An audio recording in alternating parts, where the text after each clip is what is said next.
من دیروز برادر عزیز اکا ای پیش خودم همه تلفن سکوندمیر دارد کو ثانیه را حساب میکنه 1 2 3 4 5 با خدای مهربان قسم که من خودم یک تخمین کردم همون سکوندمیر شاکو جخیدم گفتم که در 1 مینوت من چند بار این سوره فاتحه را خواندم میتونم همون را زیر کردم الحمدلله رب العالمین الرحمن الرحیم مالک یوم الدین ایاک نعبد و ایاک نستعین. خب آمدم ولا زالین آمین خواندم باز خواندم در 1 دقیقه برادر عزیز 5 بار سوره فاتحه خواندم. علما میگن در 1 سوره فاتحه را خواندن 600 ثواب است. تصور کن در 1 دقیقه 5 بار 3000 ثواب در 1 دقیقه. ببین چقدر ما اهمیت نمیدیم.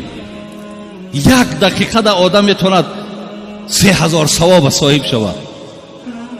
بهترینی یا گویم از همه حمدی که نزد خداوند محبوب و بالاست کلمه لا اله الا الله در 1 دقیقه تا 50 بار 60 بار بگوی. همچنان تخمین کردم 15 بار سوره اخلاص در 1 مینوت خواندم.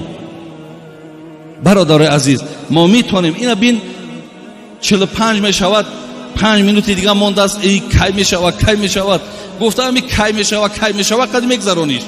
اگر هم 5 دقیقه تا اگر از امینا از ذکرها اگر بگذرانی بین چقدر ثواب دیگر در رمضان جمع میشود.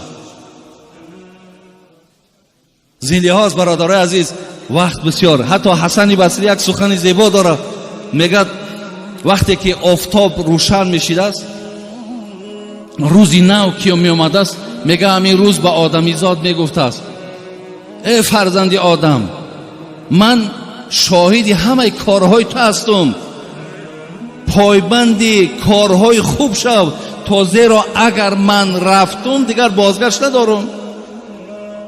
حقیقتا برادرای عزیز وقت کشتن وقت گذرانیدن راهش زیاده ولی وقت زنده کردن راه ندارد.